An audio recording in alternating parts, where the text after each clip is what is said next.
Selamat malam Bapak Ibu, Saudara-saudari. Semoga saya menjumpai Bapak Ibu, Saudara-saudari saat ini dalam keadaan baik dan sehat. Kita bersama akan merenungkan firman Tuhan dari Mazmur 8 ayat 4-6. Jika aku melihat langitmu, buatan jarimu, bulan dan bintang-bintang yang kau tempatkan, apakah manusia sehingga engkau mengingatnya? Apakah anak manusia sehingga engkau mengindahkannya? Namun engkau telah membuatnya hampir sama seperti Allah dan telah memahkotainya dengan kemuliaan dan hormat. Bapak Ibu Saudara-saudari, pernahkah kita merasa tidak berguna, tidak berharga, tidak layak, bahkan tidak berarti apa-apa?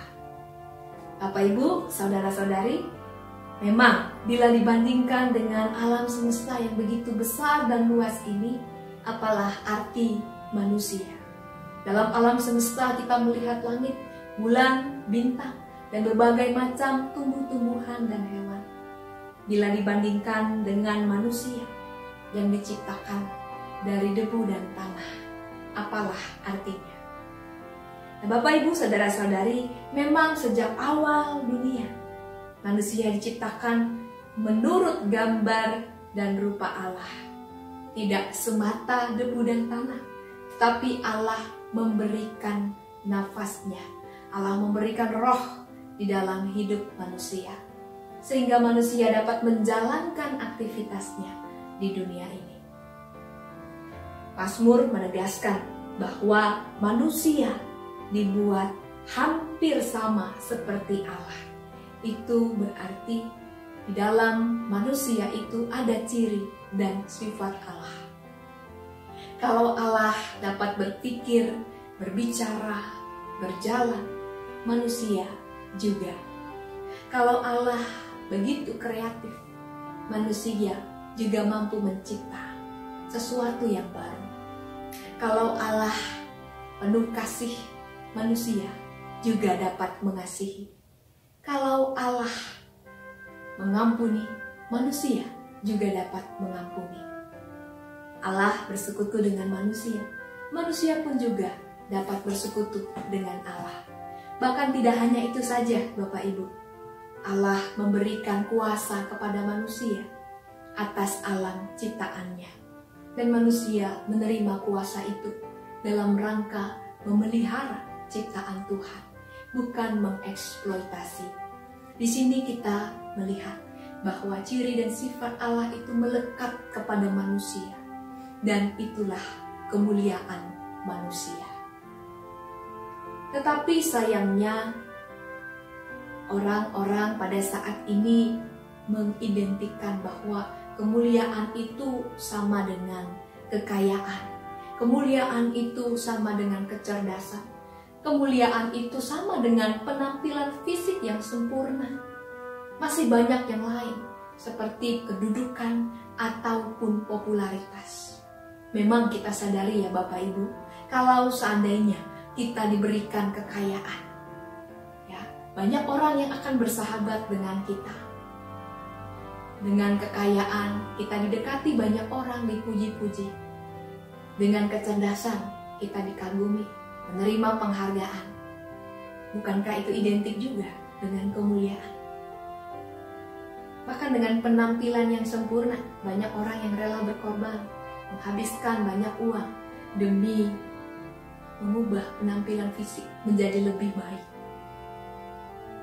Karena kalau penampilan fisik kita baik, kita dipuji.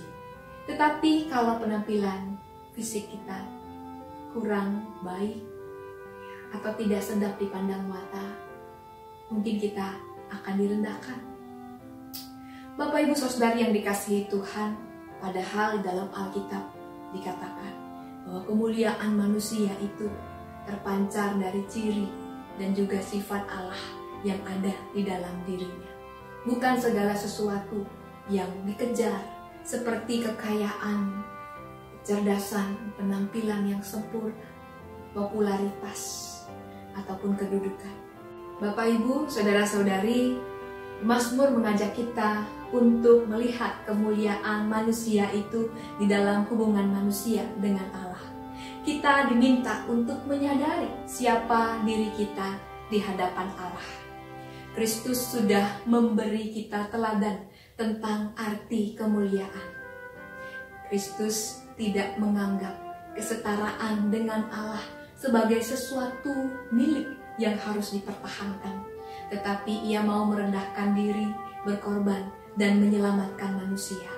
Bukankah kita memuliakan Kristus karena hal ini? Karena kerendahan hatinya, dia mau peduli dengan kehidupan kita. Bapak Ibu Saudara yang dikasihi Tuhan, kembali pada pertanyaan di awal tadi. Kalau kita pernah merasa diri tidak berguna, tidak berharga, tidak layak, bahkan tidak berarti apa-apa. Mengapa kita bertanya seperti itu? Apakah kita membandingkannya berdasarkan ukuran kemuliaan yang ditetapkan oleh dunia? Kalau ya, kita akan merasa rendah diri. Tetapi ketika kita bertanya seperti itu, dan kemudian perasaan-perasaan dari pertanyaan itu menghantarkan kita untuk menjadi orang-orang yang rendah hati, memohon kekuatan kepada Tuhan, agar kita dapat menyadari siapa diri kita di hadapan Allah. Kita adalah manusia yang mempunyai hormat dan kemuliaan karena Allah.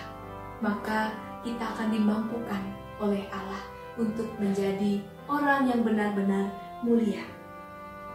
Dan semoga di dalam kehidupan kita kemudian Allah menyertai kita untuk melakukan karya-karya Allah dengan ciri dan sifat yang ada di dalam diri kita. Ciri dan sifat Allah itu harus tetap kita pelihara sepanjang hidup kita. Semoga dengan ini kita menyadari bahwa kemuliaan Allah itu ada di dalam diri kita. Kita berdoa. Bapa di dalam surga, sungguh kami bersyukur atas identitas yang Kau berikan kepada kami, bahwa melalui ciri dan sifat-Mu yang ada di dalam diri kami boleh menjadi orang-orang yang mulia dalam dunia ini. Ajarkan kami Tuhan untuk memelihara sifat dan ciri-Mu ini Tuhan sepanjang hidup kami. Biarlah kami menempatkannya sebagai sesuatu yang prioritas di dalam kami menjalankan aktivitas kami. Kami percaya Engkau memberkati kami sebagai manusia yang mulia. Dan biarlah kami bersyukur menggunakan kemuliaan itu demi kemuliaan Allah dalam dunia ini. Di dalam nama Tuhan Yesus Kristus kami berdoa. Amin.